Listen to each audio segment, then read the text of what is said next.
Chaque clic, chaque like, chaque photo qu'on poste, tout ce qu'on fait en ligne crée une sorte de double de nous-mêmes, notre moi numérique. Et c'est une empreinte incroyablement détaillée de nos vies. Alors la vraie question, c'est qui a le droit de la regarder et surtout, qui est là pour la protéger? C'est ce qu'on va décortiquer aujourd'hui.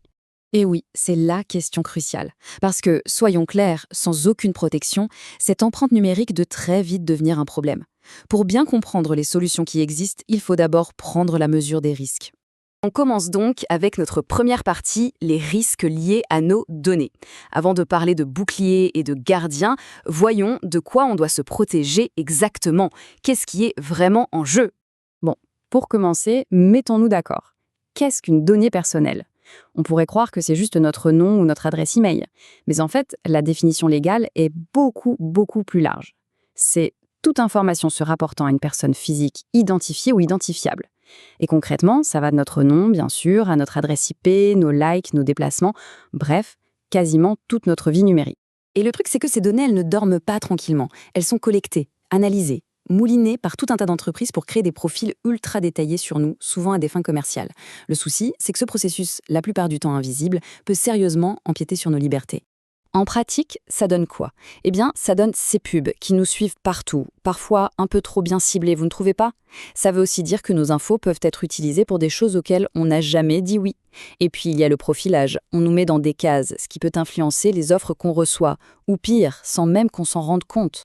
Bon, face à ça, on n'est pas sans défense, et ça nous amène à notre deuxième partie, le RGPD, le fameux bouclier numérique. L'Europe a mis en place un cadre légal très costaud pour nous protéger.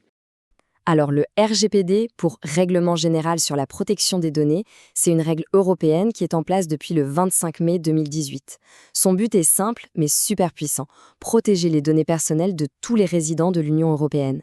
Et ce qui est fort, c'est que ça s'applique à n'importe quelle entreprise dans le monde qui traite nos données.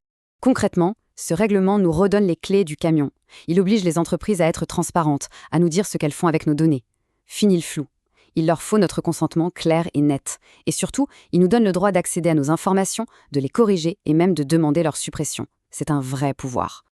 Et attention, ce ne sont pas juste des conseils. Le non-respect du RGPD peut avoir des conséquences très lourdes. La loi a des dents, et elles sont bien aiguisées. Tenez-vous bien, pour les infractions les plus sérieuses, l'amende administrative peut monter jusqu'à 20 millions d'euros. C'est déjà une somme, on est d'accord. Mais attendez, il y a mieux. L'amende peut aussi atteindre 4% du chiffre d'affaires annuel mondial d'une entreprise. Et là, pour les géants de la tech, ça se chiffre en milliards. Autant dire que ça fait réfléchir à 2 fois avant de jouer avec nos données. Ok, on a un super bouclier, le RGPD. Mais qui vérifie que tout le monde respecte les règles? C'est là qu'intervient notre gardien. Troisième partie, la CNIL. En France, c'est elle l'arbitre du match. La CNIL, ça veut dire Commission nationale de l'informatique et des libertés. C'est une autorité indépendante et ça, c'est crucial. Son job, en gros, c'est de s'assurer que la loi sur les données est respectée par tout le monde, que ce soit les entreprises privées ou même les services de l'État. Sa mission se déroule en 4 temps. D'abord, elle informe et elle conseille. Ensuite, elle passe en mode contrôle pour vérifier que tout est en ordre.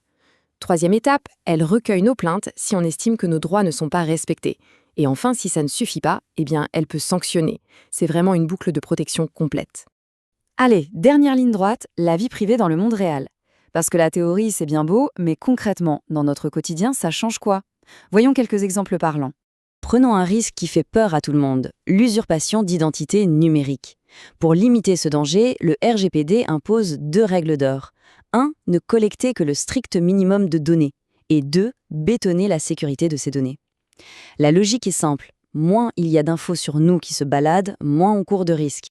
Autre exemple, le bureau. On a parfois l'impression qu'en passant la porte de l'entreprise, notre vie privée reste dehors. Eh bien non. Le droit au respect de la vie privée nous suit, même dans un cadre professionnel.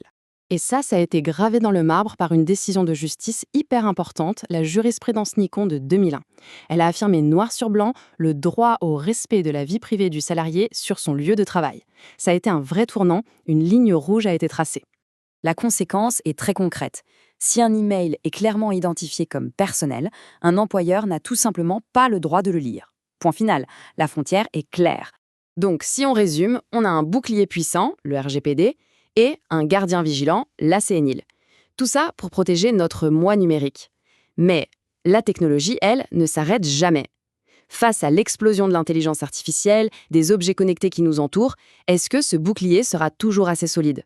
Ou est-ce que la technologie aura toujours une longueur d'avance sur la loi? La question, elle, reste grande ouverte.